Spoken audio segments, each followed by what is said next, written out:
tal? Bienvenidos nuevamente a PreviMedic, este espacio creado para ti, donde la salud es nuestra prioridad, gracias a Prever Asesores Patrimoniales. Yo soy Luna Borges y el día de hoy tenemos una invitada muy especial. Estoy hablando de la doctora Ermicenda Bermúdez Tapia, ginecobstetra con subespecialidad en medicina fetal, quien nos viene a platicar sobre la importancia de la ecografía fetal y los controles prenatales. Comenzamos. Hola doctora, qué gusto tenerla con nosotros acá en PreviMedic, que te hayas dado la oportunidad de contactar con nosotros, de aceptar esta invitación para manifestar la importancia de lo que significa la ecografía fetal y por supuesto desarrollar este tema en base a lo que es tu conocimiento profesional y lo que representa la importancia de esto para los seres humanos en la fase de lo que es la maternidad.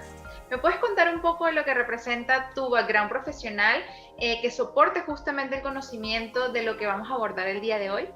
Buenos días, Luna. Muchas gracias a PreviMedic por la invitación.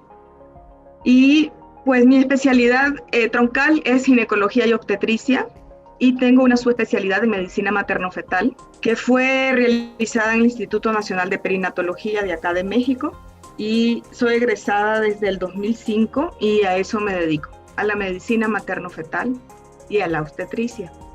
Bueno, qué bonito tener un soporte profesional que nos ayude a venir al mundo, ¿no? Qué bonito ayudar a justamente a estas personas que deciden ser padres y encaminarlos a ese proceso de lo que es la maternidad y por supuesto traer a esos bebés a este plano tan bonito. Partiendo de ahí, voy a hacerte una pregunta bastante concreta para poder después desarrollar un poco el tema. ¿Qué es un médico materno-fetal? Un médico materno-fetal, Luna, es un especialista en ginecología y obstetricia que hizo otra especialidad que inicialmente se llamó perinatología. Hace algunos años es medicina materno-fetal y los objetivos del médico materno-fetal es detectar, evaluar los riesgos previo a la concepción y durante la concepción para evitar complicaciones tanto en la madre como en el feto. Estamos hablando de enfermedades como diabetes preexistente, hipertensión, problemas de tiroides, problemas relacionados a edades extremas del embarazo, diabetes gestacional durante el embarazo, preeclampsia, son complicaciones propias de la mamá. Y en el feto, que es nuestro otro paciente, también nosotros llegamos a determinar factores de riesgos estructurales y en su bienestar. Evaluar el riesgo y nosotros hacemos un constante tamizaje durante todo el embarazo. Tamizaje, ¿tú recuerdas cuando pasamos la harina por un coladero? Y entonces lo que se nos queda acá arriba, para nosotros esos son los factores de riesgo a tomar en consideración para evitar complicaciones. O sea, los detectamos y podemos optar por estrategias de prevención de complicaciones, de manejo del riesgo, tanto en la mamá como en el. Ok, ¿y cuáles son estas acciones que se realizan en los controles prenatales para conocer la salud fetal? Vaya. Hoy, fíjate, quiero enfocar el tema más a la ecografía fetal, pero sin embargo te digo a grandes rasgos, el control prenatal, como es un constante tamizaje de riesgo, debe de hacerse inicialmente cada 4 semanas, y los ultrasonidos inclusive son más frecuentes al inicio del embarazo y al final del embarazo también tenemos evaluaciones, ¿verdad? Y evaluaciones de riesgo. Pero te debo contar que durante el embarazo, específicamente en relación a ecografía fetal, nosotros pensamos en 4 ultrasonidos básicos, tomando en consideración el ultrasonido, la ecografía, como una herramienta, es como una prolongación de nuestros ojos ante la evaluación fetal. Imagínate que tú tienes al feto y lo estás revisando como que si lo tuvieses acá presente, en vivo, lo puedes, pero con el ultrasonido. Entonces nosotros a lo largo de todo el embarazo sugerimos mínimo la realización de un estudio de primer nivel, que es el inicial, y de 3 estudios posteriores que son de segundo nivel. Estos se hacen dependiendo de la etapa del embarazo y cada uno de estos estudios tiene sus objetivos específicos a evaluar. Ok, excelente. Y por ejemplo, partiendo de esta duda que me surge a mí, que quizás le surja a aquellas personas que nos ven y nos escuchan, la ecografía fetal, que es justamente el tema del día de hoy, ¿viene siendo lo mismo que esos ultrasonidos, para poner en contexto lo que significa el término y las palabras adecuadas? Sí, efectivamente, es sinónimo, Luna. Ecografía fetal es lo mismo que tú estés diciendo ultrasonido obstétrico, ultrasonido durante el embarazo. ¿Y quieres que te cuente cuáles son los 4 ultrasonidos y en qué etapa se realizan? Claro, por supuesto. Te cuento. El primero, fíjate. El primero es un estudio que nosotros quisiéramos hacerlo idealmente entre la semana 6 y la 10 del embarazo. Ahí nosotros evaluamos factores pronósticos. Estamos muy interesados en saber, primero, que el embarazo esté dentro del útero. Si no está dentro del útero, pues esto es un embarazo ectópico, eso no, esto es un riesgo, ¿verdad? Esto es algo que debe de atenderse. Segundo, necesitamos saber que ese saquito gestacional esté regular. Ese es un dato de buen pronóstico. Queremos saber que para la edad, ya esas 6 semanas, ya podamos ver un embrión dentro del saquito gestacional en el útero. Y que este embrión esté vivo. Todos estos son factores pronósticos. Ahí aprovechamos nosotros para medir la longitud céfalo-caudal, o sea, cabecita colita, caudal quiere decir cola, cabecita pompi del bebé. Nosotros lo medimos y determinamos exactamente la edad gestacional y hacemos la correlación. Si la fecha de última menstruación de nuestra mamita corresponde con estos, si no, nosotros corregimos y le datamos la fecha, la edad del embarazo. También requerimos saber cuántos embriones tenemos. ¿Es solo uno? ¿Hay 2? ¿O cuántos hay? Y necesitamos saber no solo eso, este es un buen momento para determinar si hay más de un embrión, cuántas placentas hay, cuántas bolsitas hay. Estos son datos y este es un momento muy valioso para hacer esa determinación. Nosotros le llamamos a esto factores pronósticos del embarazo. También vemos una imagen que se llama reacción decidual, que es la formación de la placenta. Vemos el saquito vitelino, que es una estructura que al inicio le da alimentación a nuestro embrioncito y después, cuando la placenta ya está totalmente formada, pues entonces ya queda como una estructura rudimentaria, ya hizo su función. Ese es el primer estudio, fíjate, es de primer nivel. Generalmente se hace vía transvaginal y puede hacerse en cualquier gabinete, inclusive este es de primer nivel, pues, sino que no necesitamos, como para los siguientes estudios, un equipo de alta definición ultrasonográfico y un personal capacitado, que idealmente es un médico materno fetal. Tenemos la formación para las siguientes revisiones.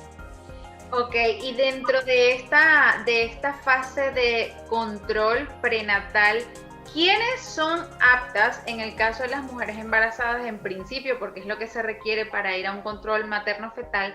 ¿Quiénes de estas mujeres embarazadas son aptas para justamente hacerse estos estudios, estos ecografías? Fíjate que todas las pacientes embarazadas, Luna, deberían de ser objeto de estas evaluaciones. Algunas veces las limitantes están relacionadas a la falta de, capacidades de logísticas y capacidades profesionales. Tal vez no está el equipo disponible, tal vez no está el personal capacitado para poderlos hacer, pero en verdad todas nuestras pacientes embarazadas deberían de ser objeto de estos otros estudios que ahora vamos a hablar, que son los de segundo nivel. ¿Y por qué? Porque aunque nuestra paciente sea una paciente de bajo riesgo, digámoslo, en el interrogatorio y en la revisión, el riesgo existe. Entonces, por mínimo que sea, de verdad, toda paciente debería de ser sujeta a esta evaluación. Los otros son otros 3 estudios de segundo nivel. ¿Quieres que te cuente? Sí, claro, pero quería hacerte una consulta, algo muy importante que acabas de decir. Es que, si bien es cierto, la maternidad es un proceso hermoso, es un proceso maravilloso, acabas de decir algo muy importante y es que incluye también un riesgo, no necesariamente para la vida de ese ser que se está formando, sino también para quien porta esa vida dentro de sí.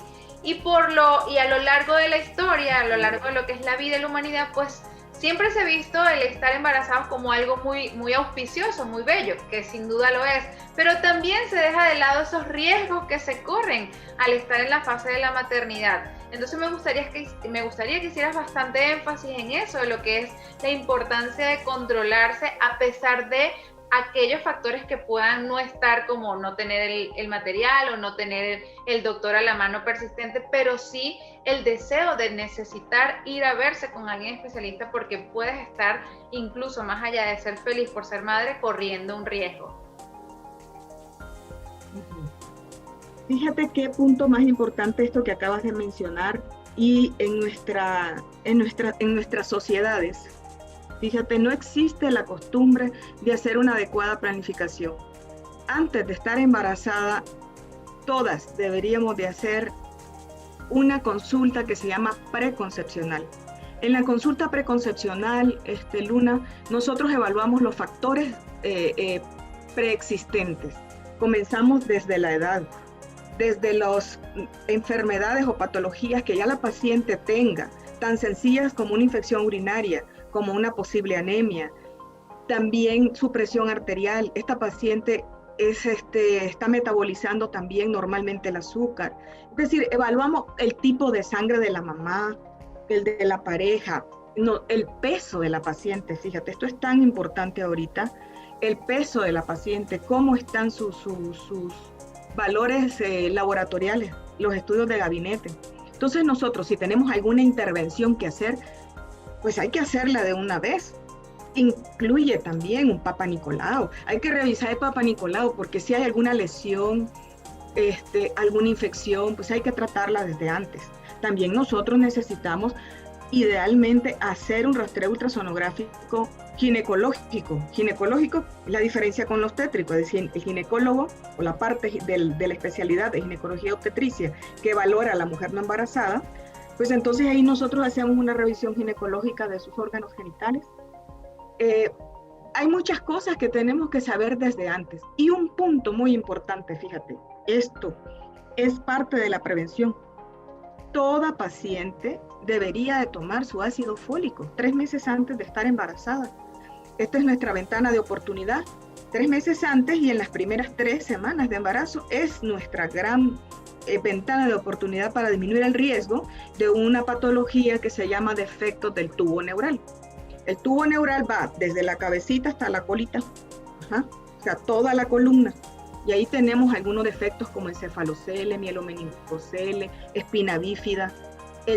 Ya está demostrado que con ese periodo de toma de ácido fólico, nosotros prevenimos hasta el 72% de estos riesgos. Entonces, tan importante una consulta preconcepcional como los controles ya del embarazo. Muy importante eso, de verdad. Fíjate, antes de entrarle a hablar de los ultrasonidos, este es un buen detalle. Buenísimo, ahora puedes continuar con este segundo estudio que ibas a mencionar. Bueno, fíjate, el siguiente estudio, después de que ya hicimos el estudio inicial, el que va de la semana 6 a la 10, se llama estudio de segundo nivel del primer trimestre o estudio 11-14, porque debe de realizarse entre la semana 11 y la semana 13 con 6 días. Porque allí el embrioncito mide entre 45 y 84 milímetros de longitud, cabecita pompi. Ahí lo podemos incluir dentro de un programa de informática que nos calcula el riesgo. ¿Y cuáles son los objetivos de este estudio? Fíjate. Vamos a mencionar 3 objetivos fundamentales. Primero, evaluamos la anatomía gruesa del embrioncito, del fetito. ¿Qué es lo que hacemos ahí? La integridad de la cabecita. Valoramos que la entrada del cordoncito sea pues una entrada normal, que no haya defectos en la pared abdominal anterior, que estén completos sus bracitos, que estén con sus miembros superiores, sus miembros inferiores.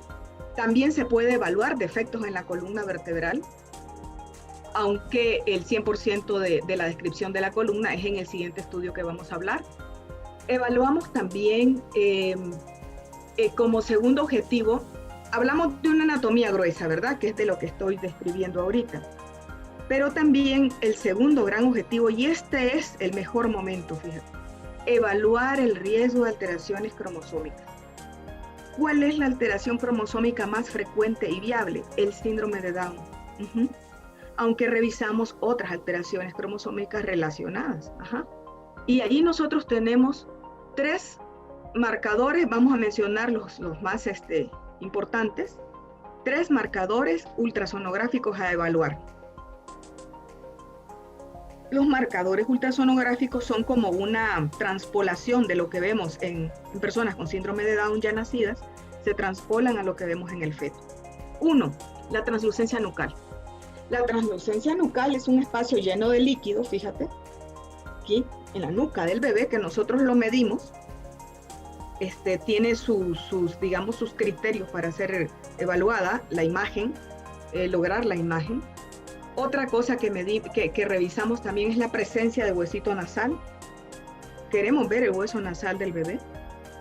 Y la otra cosa que evaluamos es un vasito, que es una adaptación para la vida intrauterina, que se llama ductus venoso. Y ahí evaluamos nosotros la onda de velocidad de flujo. En un programa de informática vamos y metemos estos datos. El valor de la translucencia nucal, obtenida por lo menos unas 3 mediciones, la presencia o ausencia de hueso nasal y el ductus venoso, que ahí lo que evaluamos es la presencia de una onda que se llama A. Metemos a ese programa la edad de la mamá con su fecha de nacimiento, la longitud cabecita pompis del bebé y también los antecedentes de la mamita, si hay antecedentes en la familia de síndrome de Down o otras alteraciones malformativas. Lo metemos, antecedentes de diabetes también, el peso de la mamá. Todo esto se mete a un programa de informática y esto nos arroja un riesgo en número. Pero este riesgo, fíjate en número, es muy particular de esa mamita para ese bebito. O sea, no es el riesgo de toda mamita de 35 años, por decir algo, no. Es el riesgo especial de esa señora en particular y de ese bebé de tener un problema cromosómico. Entonces, esta es nuestra ventana de oportunidades para esa evaluación de alteraciones cromosómicas. Y te hablé de 3 objetivos, Luna. El tercer objetivo es evaluar, fíjate, la velocimetría Doppler de las arterias uterinas. Y es que aquí nosotros ya hay suficiente evidencia para poder utilizar esta herramienta y evaluar el riesgo de la mamá de tener preeclampsia o restricción de crecimiento. Antes de la semana 34 funciona mejor.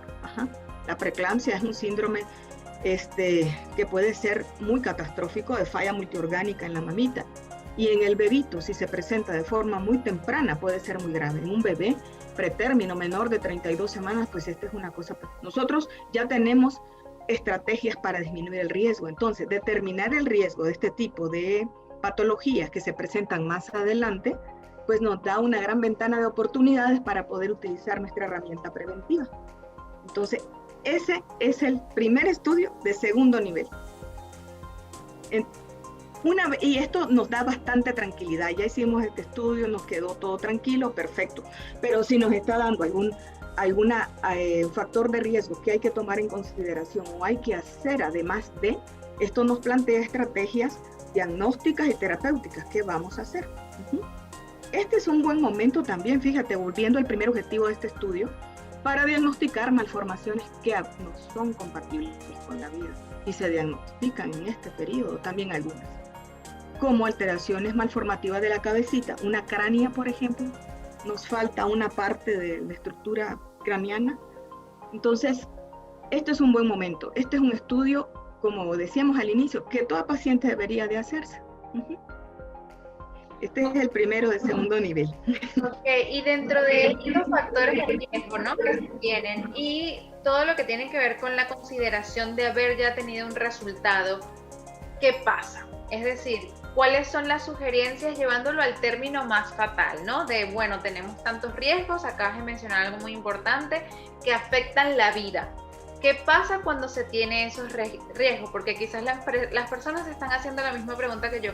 bueno, me dieron el resultado, yo estaba tan feliz de que iba a ser mamá, de que estaba embarazada, de que iba a tener una vida al mundo, pero esta vida viene con malformaciones que ponen en riesgo mi vida. ¿Cuáles son esas decisiones a tomar después de obtener un resultado como este?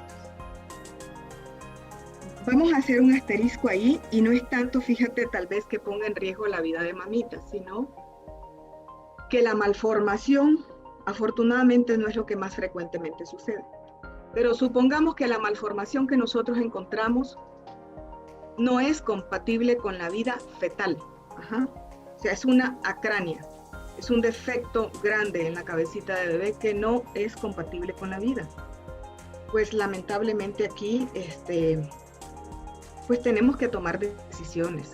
Un embarazo sí puede continuar, pero si esto no es compatible ni con la vida ni con la función, pues hay que tomar decisiones. Todo el mundo piensa que la ginecología y la obstetricia es un momento de mucha felicidad, alegría, ay, qué lindo el bebé. No, pero a veces no sucede eso, y sí tenemos que dar este tipo de noticias y sugerir pues lo que procede ante una situación de esta. Si no es compatible con la vida y la función, la vida del bebé, pues entonces es un momento para interrupción. Fue un buen momento para hacer el diagnóstico. Estoy diciendo que sería peor darlo después. Cuando ya hay más ilusiones y más expectativas. Fíjate, te voy a poner otro caso, Luna. A ver, suponte que no fue eso, pero que el riesgo para síndrome de Down nos resultó alto. Ajá. Este estudio no te da el diagnóstico del 100%. Como dijimos al comienzo, este es un tamizaje. O sea, tú pasas volvamos al ejemplo del colador, pasaste la harina, te quedó arriba la evaluación de tu riesgo. ¿Qué vas a hacer? Oye, ¿sabes qué? El riesgo salió alto porque, o ya sea por la edad de la mamá que no pudo superar la evaluación del riesgo con el programa informático, o ya sea porque de verdad alguno de los factores ultrasonográficos de los marcadores salió alterado. Entonces ahí nosotros tenemos posibilidades, herramientas diagnósticas con mayor sensibilidad para que nos confirmen o nos descarten la sospecha. Pero fíjate, sigue siendo un buen momento para hacer eso. Es un buen momento. ¿Por qué? Porque apenas estamos iniciando el embarazo y nos podemos programar. Hay otras pruebas que podemos hacer. Hay una prueba que se llama ADN fetal en sangre materna con una mayor sensibilidad ante pacientes que nos resultaron de alto riesgo en este estudio. Hay otra, por ejemplo, que es la miocentesis. Entonces, todo este tipo de derivaciones y de qué vamos a hacer, y de eso trata la función del médico materno-fetal. Y fíjate, todo esto fue en el primer trimestre.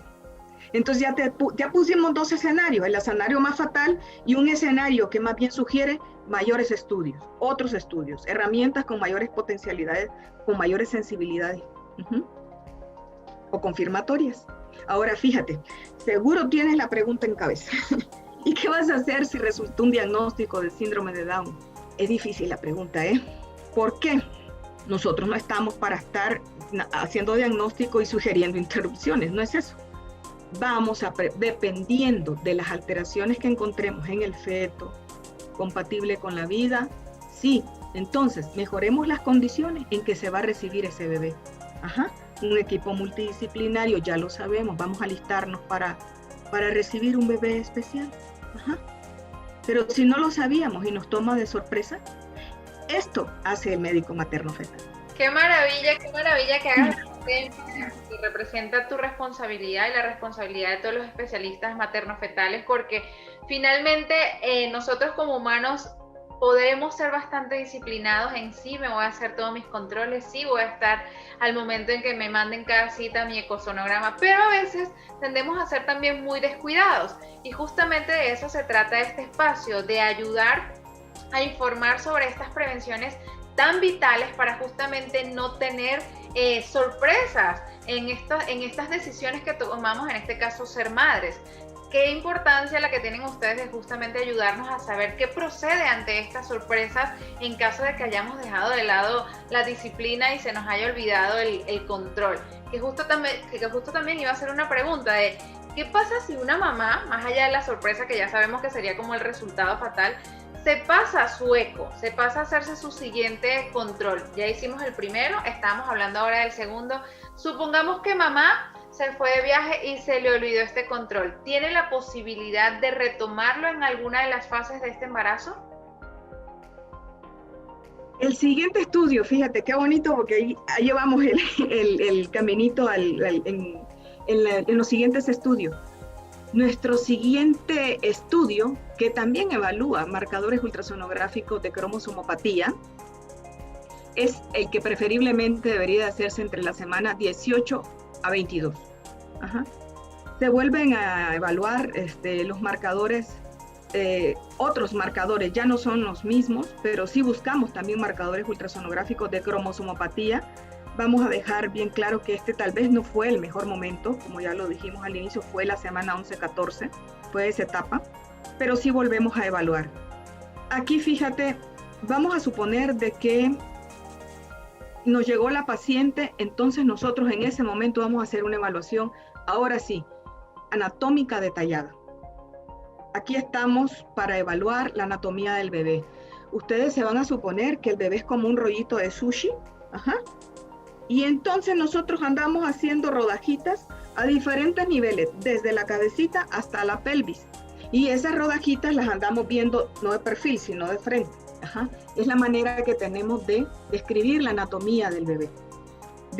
Hacemos alrededor de 5 cortes de cabecita, revisamos las estructuras intracraneales, revisamos el corazón y hay 5 cortes básicos de corazón.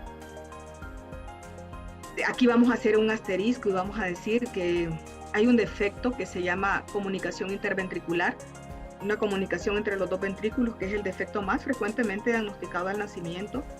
De ahí la importancia de este tipo de estudio. Volvemos con que ya no estamos para tanta sorpresa, ¿verdad? Entonces revisamos corazón, hacemos conteo de dedos, revisamos de pies y de manos, medimos todos los huesitos largos, revisamos la columna vertebral en varios cortes, los riñones, la presencia del estómago, ya la tenemos que ver ahí. Confirmamos el sexo, aunque lo pudimos haber hecho un 80% en el estudio 11-14, el sexo del bebé. Y entonces nosotros tenemos un gran momento para hacer un diagnóstico de alteración y poder recibir un bebé. Si acaso lo encontramos así, afortunadamente no es lo más frecuente, pero si hay algo así, tenemos la oportunidad de referir a la paciente a un mayor nivel de atención para que sea atendida. E inclusive en esta etapa también vamos a pensar que es un embarazo gemelar. Podemos ver algunas alteraciones que se presentan en embarazos gemelares, propios de ese tipo de gestación. Entonces, esta es una gran ventana de oportunidades. Ya no pudimos hacer el 11-14. Bueno, pues ni modo, no todo está perdido. Hagamos el de la semana 18-22. Es un estudio también muy importante.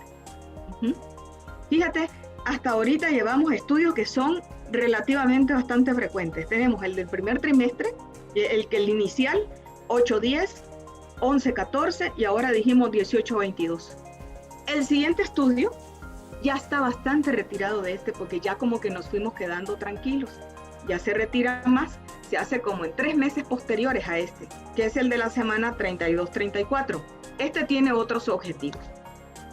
Ahorita platicamos, si tú tienes otra preguntita ahorita.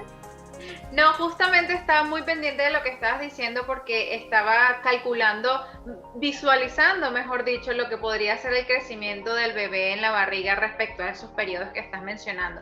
Con todo gusto desarrolla la cuarta fase que se da después de estos 3 meses de gestación. Fíjate, en la semana 26 comienza el crecimiento acelerado del bebé. El bebé venía ganando más o menos unos 70 gramos semanales, pero de la 26 a la 36 son 10 semanas, nosotros le llamamos periodo de crecimiento acelerado. El bebé gana 200 gramos semanales, puro bebé, solo el bebecito, 200 gramos semanales.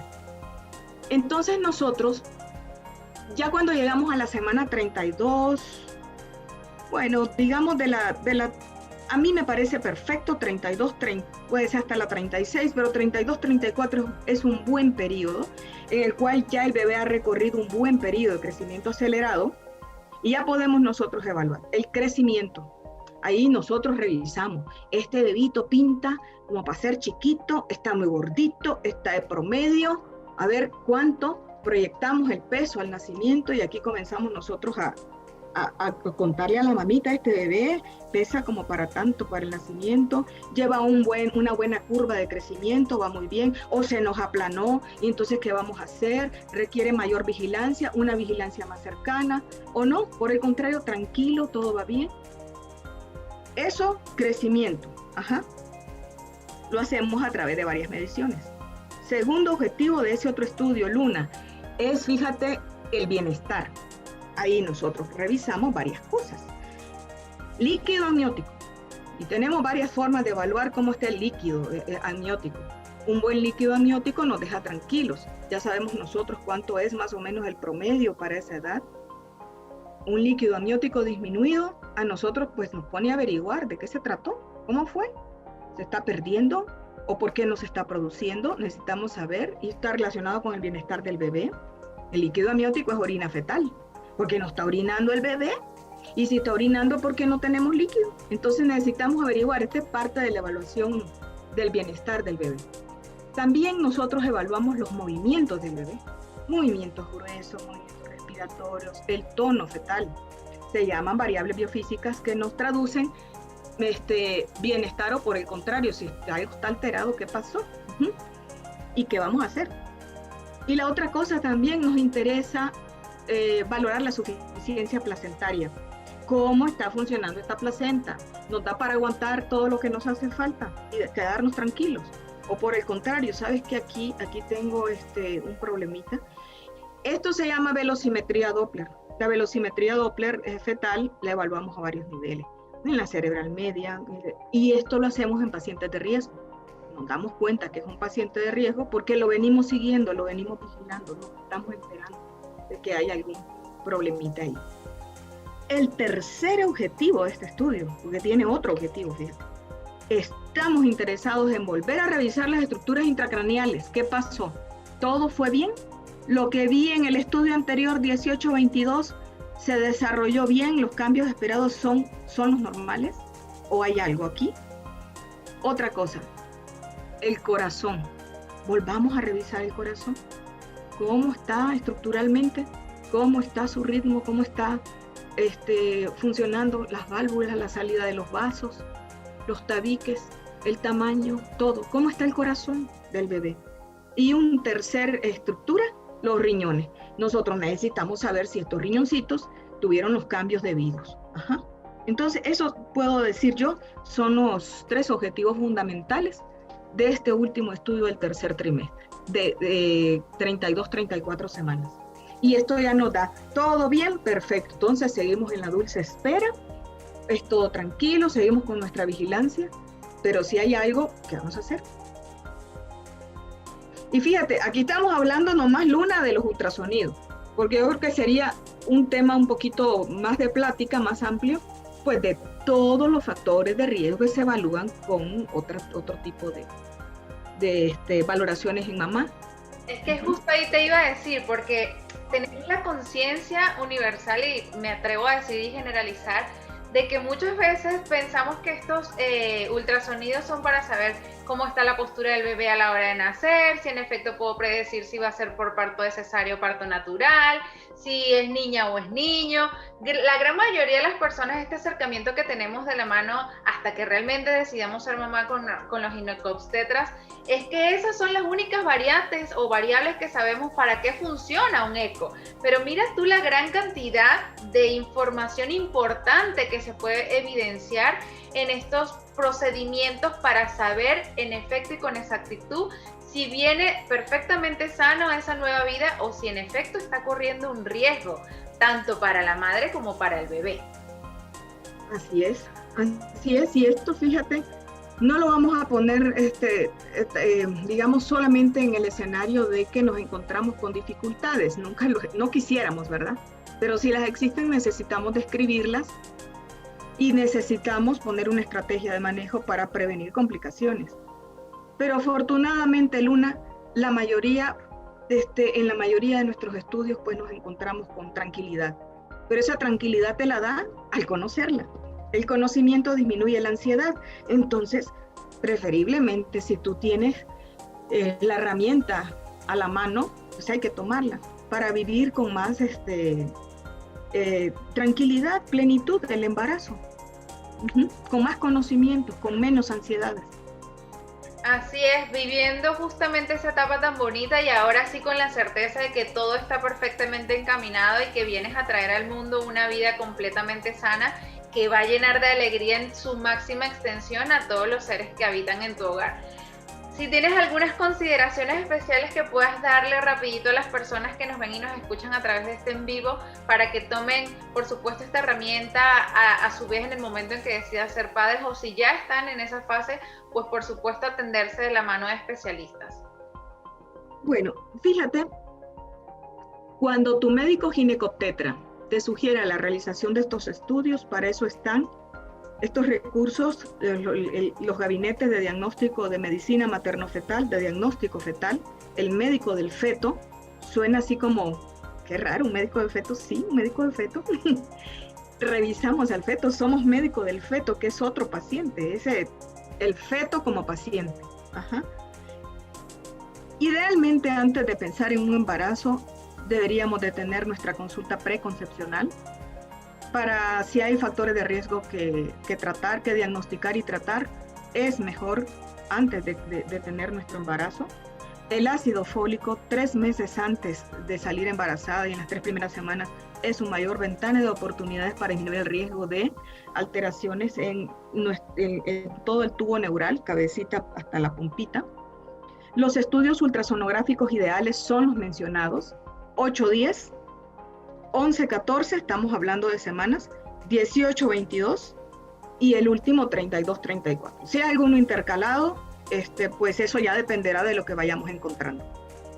Estos se hacen idealmente por un médico materno-fetal con un equipo de alta definición y esto nos da generalmente tranquilidad cuando sabemos que todo está bien, pero si hay algo mal, también nos orienta la estrategia. ¿Qué vamos a hacer para evitar una complicación? Y así salir mamita y bebé felices ambos a su casa. Y el papá, o sea, todos. Pues bueno, ya lo saben, escucharon atentamente a la doctora que nos acompañó hoy en Mi Senda por darnos esta información. Muchísimas gracias por estar con nosotros, abrir este espectro de información que hasta yo te digo desconocía, porque como todos universalmente conocemos lo básico de lo que representan los ultrasonidos, pero el día de hoy tenemos justo la información pertinente para la hora de decidir ser madres o si estamos en el camino, atendernos de manera adecuada. Te agradezco nuevamente por estar aquí en Previmedic y seguro te volvemos a invitar para desarrollar con más totalidad y amplitud esos temas que son pertinentes a la hora del control prenatal. Gracias Luna, gracias a Previmedic y pues estamos a la orden. Bueno, hemos llegado al final del episodio. Muchísimas gracias a la doctora Ermicenda Bermúdez Tapia por esta valiosa información. A ustedes allá en casita por conectarse. Ya saben, tomen en consideración todas estas prevenciones y la importancia de, sobre todo, atenderse con un especialista. Yo soy Luna Borges y nos vemos en la próxima. Chao, chao.